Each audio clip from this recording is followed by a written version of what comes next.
우리가 지난주는 무엇을 위하여 기도할 것인가를 살펴봤습니다.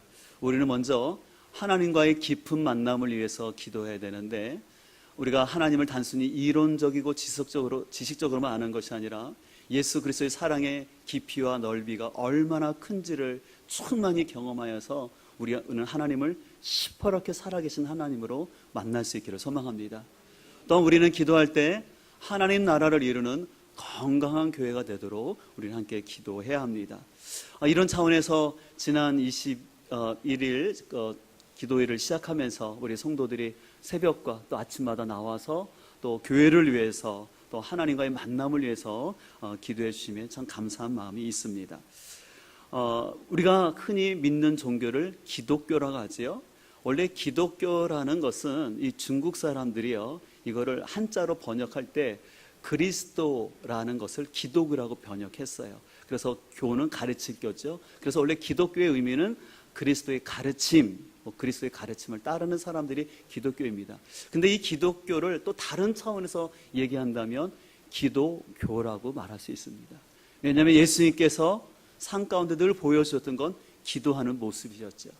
그렇기 때문에 이 예수님을 믿는 사람들의 모임인 교회, 이 교회 역시도 우리 주님의 말씀대로 내 집은 만민이 기도하는 집이라는 말씀처럼 교회는 기도하는 곳이 되어야 할 줄 믿습니다.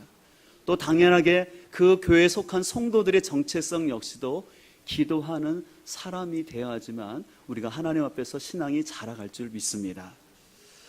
그래서 오늘은 특별히 이제 6W1H 가운데서 오늘은 누구를 위해서 이제 기도해야 될지를 함께 살펴보기를 원하는데요. 우리가 여러 사람을 위해서 기도를 하지만 우리가 첫 번째로 기도할 것은 바로 가까운 사람부터 기도를 해야 한다는 것입니다. 오늘 1절 말씀을 다 같이 읽도록 하겠습니다. 그러므로 내가 첫째로 권하노니 모든 사람을 위하여 간구와 기도와 도고와 감사를 하되. 여러분, 여기서 모든 사람이라고 하는데요, 여러분, 모든 사람은 어디까지, 누구까지를 말하는 것일까요? 이 말씀은 그냥 문자 그대로 신분과 주의, 남녀노소를 불문하고 그냥 모든 사람을 말하는 것입니다. 또 오늘 4절도 보면 하나님께서는 모든 사람이 구원을 받으며 진리를 아는 데 이르기를 원하시느니라고 말씀하시면서 하나님의 참된 보심은 모든 사람들이 멸망하지 않고 구원을 받기를 원하는 것이 하나님의 본심입니다. 그렇기 때문에 우리가 그들을 위해서 기도해야 되지만, 우리가 모든 사람을 위해서 기도할 때 첫 번째 첫걸음은 뭐냐면 가까운 사람들부터 우리가 기도를 하면서 나가야 한다는 것입니다. 우리가 공적인 대표 기도를 할 때는 넓은 차원에서 기도를 하지만, 우리가 개인적인 삶 속에서 우리가 놓치지 않고 계속해서 기도해야 될 것이 있다면 바로 자신과 가장 가까운 사람의 그 영혼의 구원을 위해서 우리가 빼놓지 않고 기도를 해야 합니다. 이번에 우리 성도들이 함께 모여서 영적 비상을 위한 20일 금식 기도를 하면서 제일 먼저, 그리고 제일 많이 기도한 것은 실은 교회 부흥이 아니었어요. 그것은 바로 뭐냐면 우리 성도들이 영적으로 거듭나고 하나님과의 깊은 만남이 회복되도록 위해서 우리는 제일 많이 기도했는데, 그 이유는 뭐냐면 우리 영혼이 거듭나서 하나님의 백성으로서 영생을 지금 누리는 것이 중요하기 때문에 우리가 그것을 제일 많이 기도한 줄 믿습니다. 그래서 바라기는 여러분의 삶 가운데 그냥 교회를 왔다 갔다만 하는, 그래서 흔히 구약 성경의 말씀대로 마당만 밟고 가서는 구원이 이루어지는 것이 아니라 예수 그리스도의 복음을 통해서 내가 거듭나야지만 하나님의 자녀가 되는 줄 믿습니다. 바로께는 이번 20일 금식 기도를 통해서 여러분의 영혼이 더욱더 새롭게 주님 앞에 회복될 뿐만 아니라 여러분의 가정 가운데 가족권의 은총이 임하기를 간절히 소망합니다. 이번에 개인적으로 하나님께서 이렇게 마음을 저한테 주신 마음이 있어서, 실은 제가 10일 동안 금식을 하고 또 10일 동안 보호식을 하면서 이제 기도할 마음 가운데 있는데요, 제가 한 3일 금식은 한 3번 정도 해본 경험이 있습니다. 이번에 10일은 제가 처음 하는데, 제가 이번에 10일을 하면서 예전에 경험하지 못한 것을 경험하고 있는데, 뭐 금식하면서 뭐 다른 거 어려운 것이 아니라 제가 후각이 너무 예민해지고 있다는 것입니다. 그런데 그 후각이 예민해져서 음식 만든 게 어려운 게 아니라요, 이 사람의 냄새가 너무 힘들어지는 거예요. 그래서 여러분들은 잘 알지 못하겠지만 실은 제가 오늘 본당으로 들어오면서도 너무 냄새가 많이 나는 게 있어요. 저는 평소에 잘 못 느꼈는데 이 금식하다 보니까 후각이 굉장히 예민해졌어요. 보통 금식기도 하면 후각이 예민해진다고 하는데 저는 이번에 처음 경험한 것은 이 사람의 냄새가 참 힘들어지는 거예요. 지난주도 외부에서 한 분이 오셔서 상담할 일이 있어서 이렇게 있는데 제 테이블에 앞에서 상담하는데 너무 냄새가 힘들어서 제가 힘들었어요. 근데 이렇게 얘기 아니나 다를까 얘기 중에 그분이 예전에 수술을 받은 적이 있다고 하시더라고요. 그래서 제가 이렇게 성도 누구라고 말은 못하겠지만 어떨 때는 이렇게 냄새가 참 많이 나서 마음속 걱정이 되더라고요. 저분이 좀 뭐 이렇게 몸이 안 좋구나, 좀 빨리 좀 병원을 좀 가셔야 될 텐데 하는 마음이 드는 게 사실이었습니다. 그래서 제가 지난주에 하도 냄새 맡는 게 힘들어서 우리 교육자들에게 부탁해서 실은 본당 곳곳에 좀 방향제를 좀 뿌리라고 했고 또 방향제를 놔두고 있어요. 근데 저는 제가 이번에 개인적인 체험을 하면서 제가 이 후각이 굉장히 예민해진 가운데서 이 사람이 겉으로는 멀쩡해 보이지만 그 영혼이 거듭나지 않으면요, 좀 죄송한 표현이지만 악취 나는 송장과 같을 수 있다라는 것입니다. 우리가 아무리 좋은 차, 멋진 옷을 입고 내가 좋은 직장에 다닌다 하더라도 그 영혼이 구원받지 않으면 우리는 결국은 썩어지고 악취가 진동할 뿐이라는 것이죠. 그렇기 때문에 우리가 모든 사람을 위해서 기도할 때 제일 먼저 기도할 것은 하나님, 그 영혼이 거듭나게 하여 주옵소서.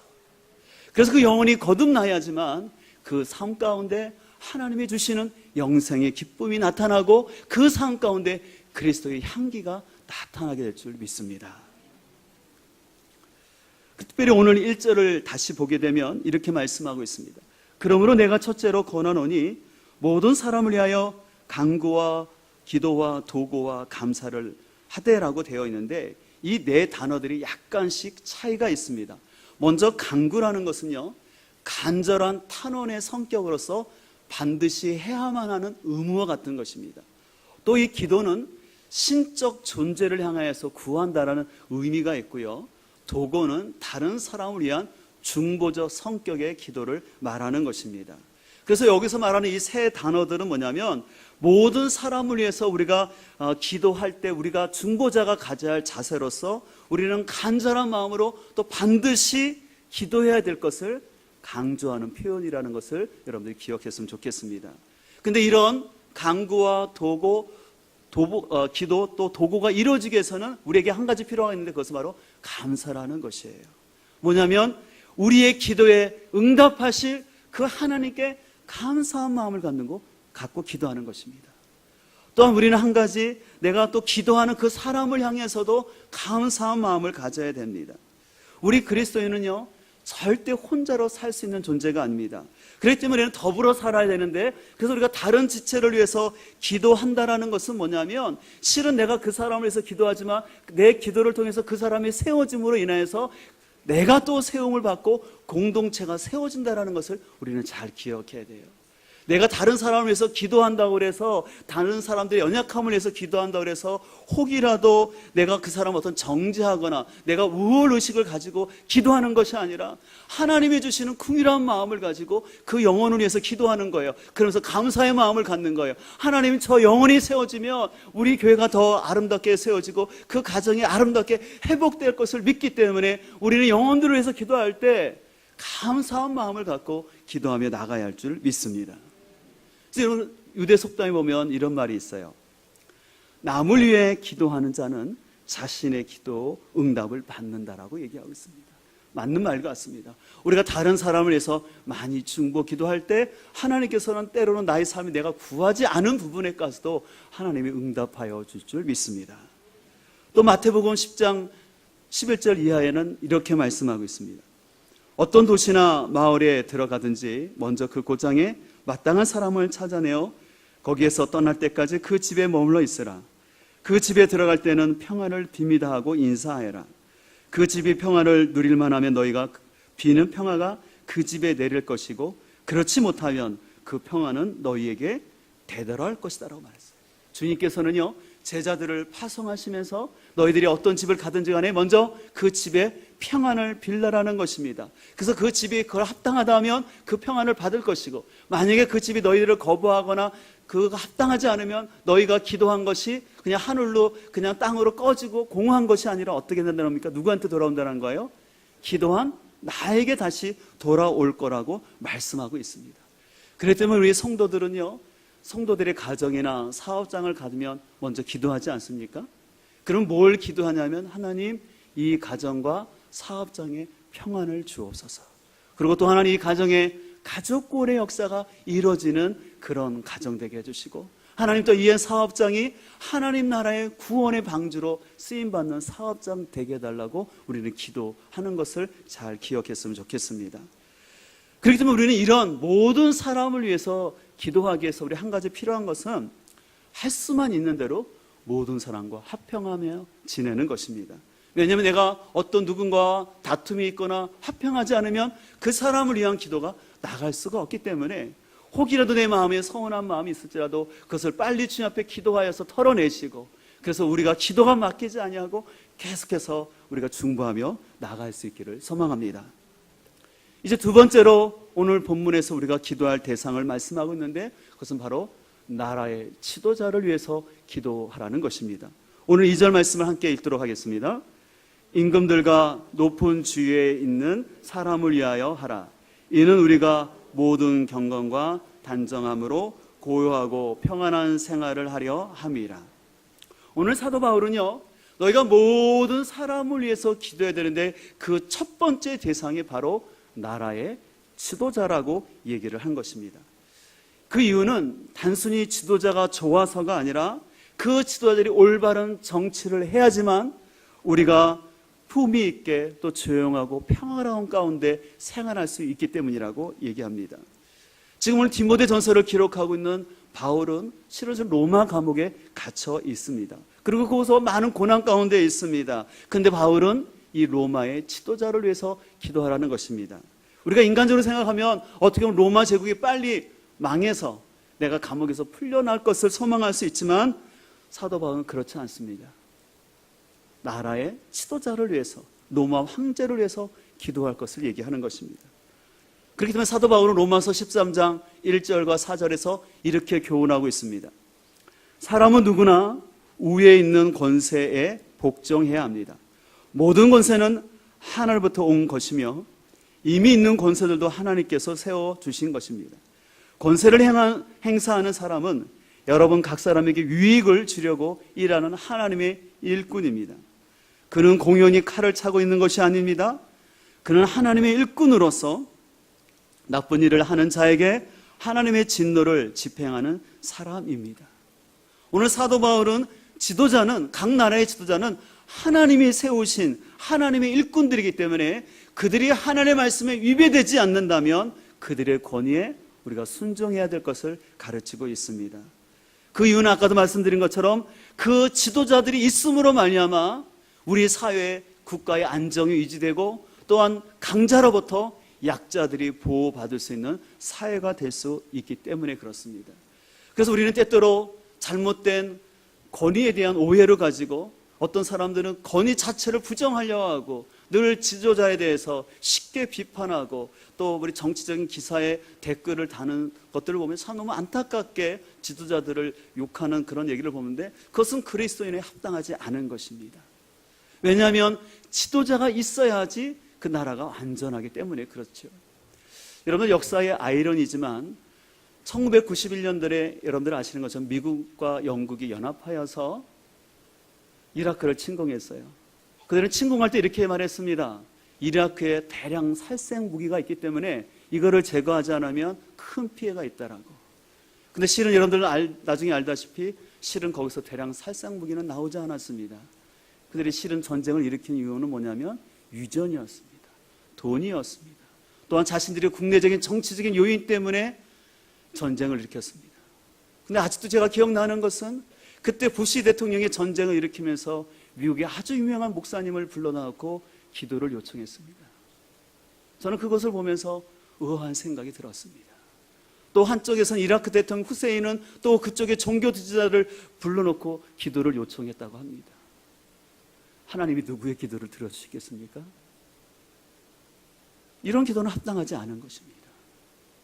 그래서 우리가 왜 지도자를 위해서 기도해야 되냐면 하나님의 이름을 내세워서 자신의 세속적 욕망을 채우려는 지도자가 되지 않도록 위해서 우리는 기도를 해야 되고, 또 하나님의 말씀에 위배되는 법들을 인권이라는 이름을 가지고 만들려는 것에 대해서 우리 그리스도인은 시민 불복적 차원에서 그것은 용납할 수 없기 때문에 우리는 기도를 해야 된다는 것입니다.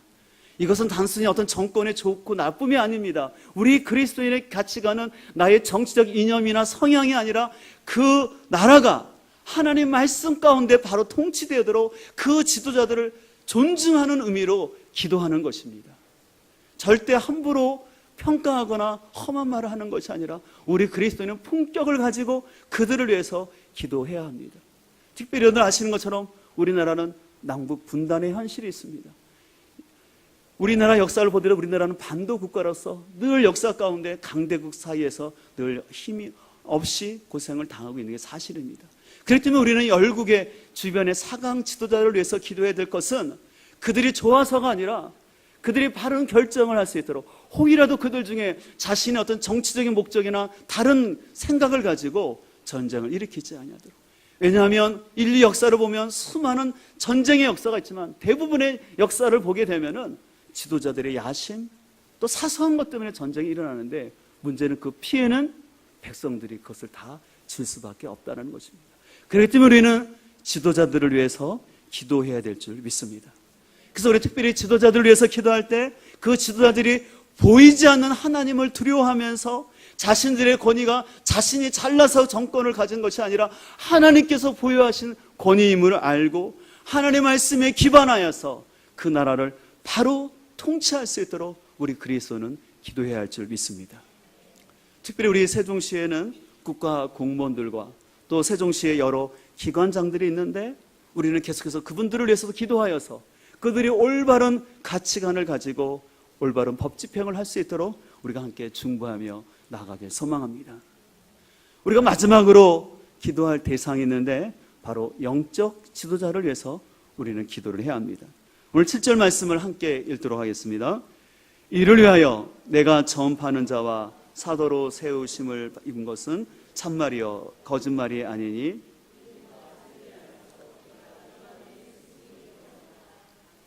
오늘 사도 바울은 자신이 이방인의 스승이 되었다라고, 그래서 자신은 이방인의 스승으로서 이 가르치는 사역을 하고 있다라고 얘기하고 있습니다.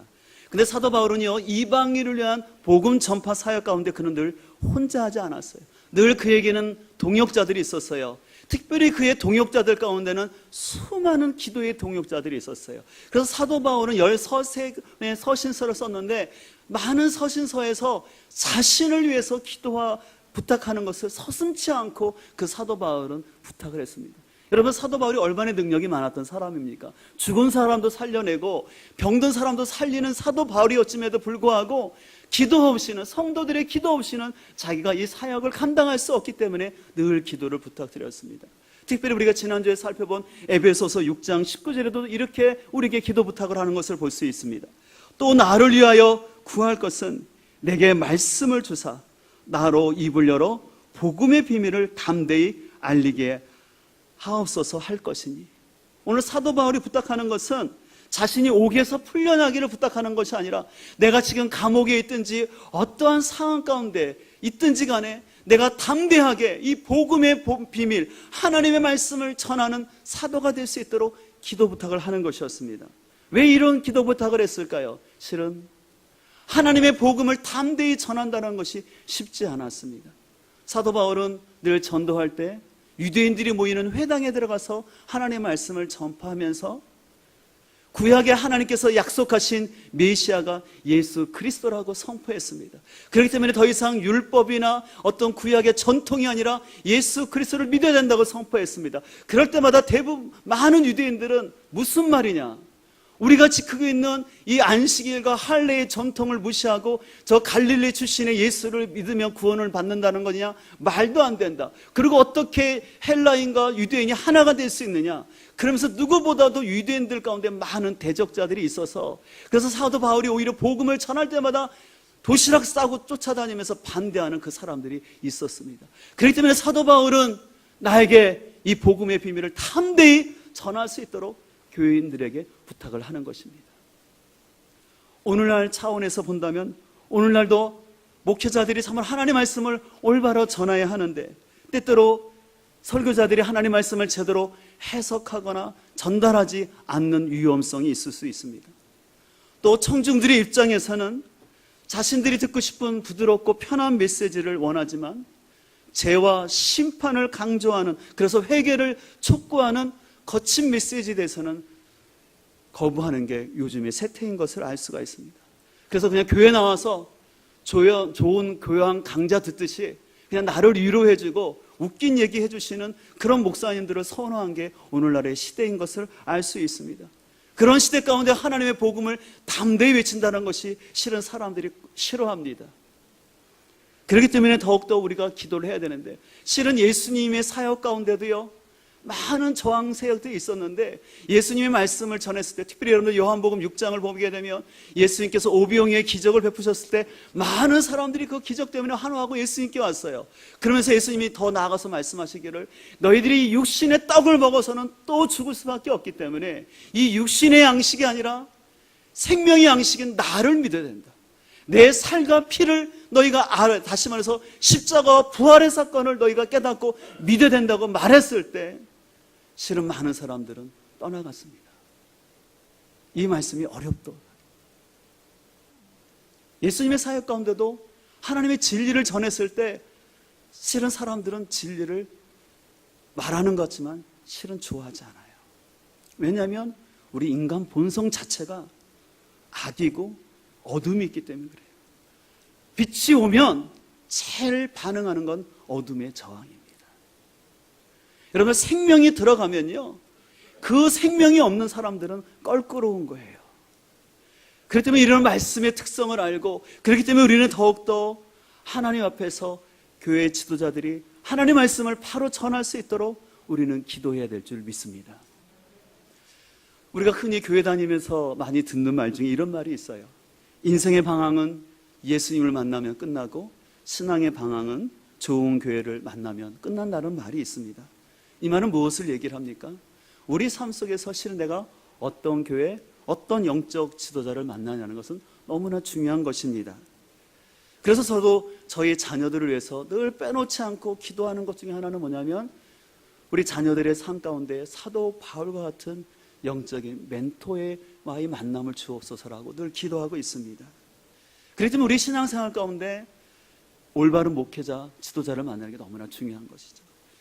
제가 예전에도 말씀드린 것처럼 제가 그렇게 목회를 하면서 설교 준비하는 게 아무래도 목회자에게는 제일 에너지가 많이, 또 시간이 많이 쓰이는 게 사실이에요. 그러나 어느 때는요 설교보다 더 힘든 부분이 있는데 그것은 선택입니다. 수많은 상황이 벌어지고 또 수많은 보고가 일어날 때 그때마다 이 선택의 부담이 있는 것이 사실입니다. 그래서 저 개인적으로 더 많이 기도하는 것은 뭐냐면, 하나님의 뜻이 무엇인지 분별하기를 위해서 기도하는 것입니다. 그렇기 때문에 이것은 저의 기도일 뿐만 아니라 우리 성도들의 간절한 도움이 필요할 줄 믿습니다. 그래서 참 감사한 것은 이번 21일 영적 금식 기도회를 위해서 많은 성도들이 새벽과 저녁마다 나와서 또 교회와 또 우리 교육자들을 위해서 기도해 주심에 제가 진심으로 감사한 마음을 드리면서 여러분들이 계속해서 우리 교회 교육자들을 위해서 기도해 주시기를 간절히 소망합니다. 이번에 금식 기도를 하면서 제가 제일 많이 기도하는 게 있어요. 그것은 제가 하나님께 어떤 능력을 달라고, 어떤 신유의 은사를 달라고 구하지 않고 있습니다. 제가 제일 우선적으로 기도한 것은 하나님 앞에 바른 목회자로 서게 하여 주옵소서. 또한 하나님 앞에 저의 뜻이 아니라, 저의 비전이 아니라 하나님의 뜻 가운데 교회를 섬길 수 있는 분별력을 달라고 기도하고 있습니다. 그래서 간절히 기도하는 것은 제가 하나님의 뜻이 아니라면 생각지도 않고 실행하지도 않게 해달라고 기도하고 있습니다.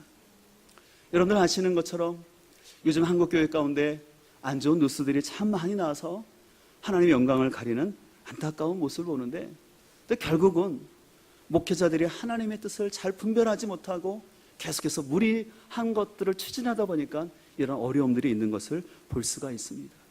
그래서 우리는 우리 교회뿐만 아니라 우리나라의 목회자들을 위해서 기도해야 될 줄 믿습니다. 단순히 뉴스에 나오는 목사님들을 단순히 정죄하고 비난하는 마음이 아니라 우리는 참 궁일한 마음을 가지고 기도해야 돼요. 왜냐하면 그런 분들이 솔직히 어떻게 보면 우리 한국교회의 수준이거든요.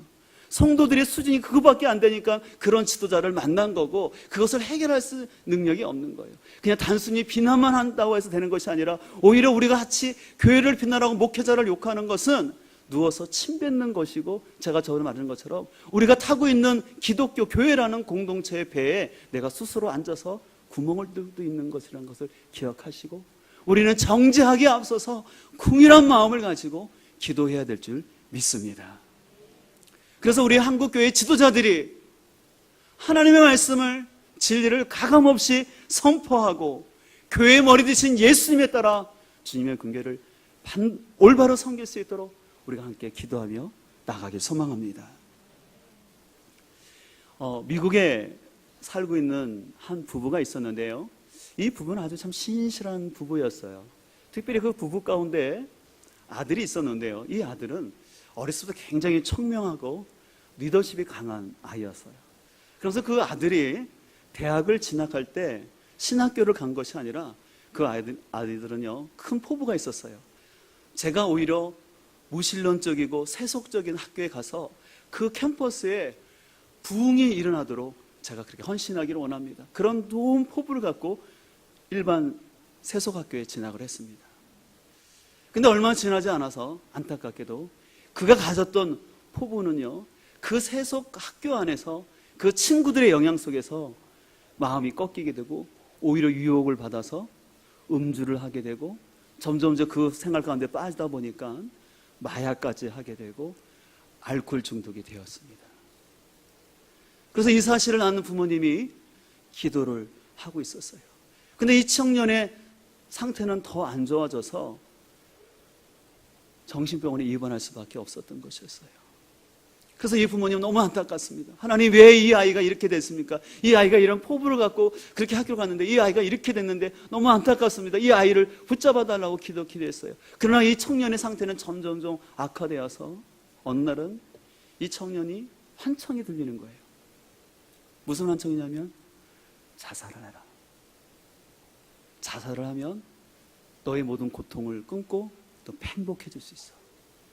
그 환청을 듣고 이 청년이 자살을 시도하려고 하는데, 근데 그 순간에 또 한 소리가 들렸습니다. 근데 그 소리는 뭐냐면 어머니의 기도 소리가 들린 거예요. 근데 바로 이 청년이 자살을 시도하는 시간이 동부로 9시였고 그 서부에 있던 부모님이 새벽 6시에 기도했는데, 비록 장소는 멀리 떨어져 있었지만 그 동일한 시간에 그 어머니의 기도가 아들의 귀에 들려서 자살을 하려는 그 청년을 멈추고 거기서 돌이켜서 다시 회개하고 회복되어서 지금은 기독교 업체에서 열심히 일하고 있다는 실화가 있습니다. 저는 이 이야기를 들으면서 기도라는 것은 너무나 하나님의 능력이 있다는 것입니다. 우리가 볼 때는 기도는 너무 약하고 아무 능력이 없는 것 같지만 기도만큼 강한 능력은 없습니다. 특별히 사랑하는 자녀를 위해서 기도하는 그 부모의 기도는 우리 사랑하는 자녀들의 영혼을 살리게 될 줄 믿습니다. 그렇기 때문에 여러분의 자녀들이 어떤 상황이 있든지 간에 낭망하지 말고 우리 부모들이 기도할 때 하나님께서 우리 자녀들의 생명을 지켜주시고 그들의 앞길을 인도할 줄 믿습니다. 또 여러분의 자녀들 가운데도 또 여러분의 남편과 또 아내와 또 여러분의 가정에 어떤 문제가 있더라도 낙심하고 포기할 것이 아니라 기도할 수 있는데 왜 걱정하십니까? 라는 그 말씀을 기억하면서 우리가 기도하며 나갈 때 하나님의 놀라운 역사가 나타날 줄 믿습니다. 그렇기 때문에 오늘 사도 바울은 2장 8절에서 이렇게 말하고 있습니다. 우리 다 함께 읽어볼까요? 그러므로 각처에서 남자들이 분노와 다툼이 없이 거룩한 손을 들어 기도하기를 원하노라. 저는 우리 이 말씀이 오늘 특별히 우리 남자 성도님들에게 잘 들려지기를 간절히 소망합니다. 우리 남자 성도님들 특별히 가장이 해야 될 것은 뭐냐면 집에서 큰 소리 내고 화를 내고 짜증 낼 것이 아니라 각 가정의 남편들이 거룩한 손을 들어서 그 가정을 위해서 기도할 때 그 가정이 회복되어질 줄 믿습니다. 아직까지 남편이 믿지 않는 가정이 있다면 여러분들이 이 말씀을 붙잡고 기도하십시오. 하나님, 언젠간 우리 남편이 주님께 돌아와서 우리 남편이 거룩한 손을, 두 손을 들고 하나님 앞에 기도하는, 그래서 다툼을 그치고 기도할 수 있는 우리 남편 되게 하여 주옵소서. 그것이 우리 모든 소망 되기를 간절히 소망합니다. 이 시간 말씀을 마치면서 지난 한 주간 동안 우리 금식 기도의 주제가였던 원하고 바라고 기도합니다라는 찬양을 하면서 오늘 말씀을 기억하면서 우리 기도하는 마음으로 함께 찬양하도록 하겠습니다.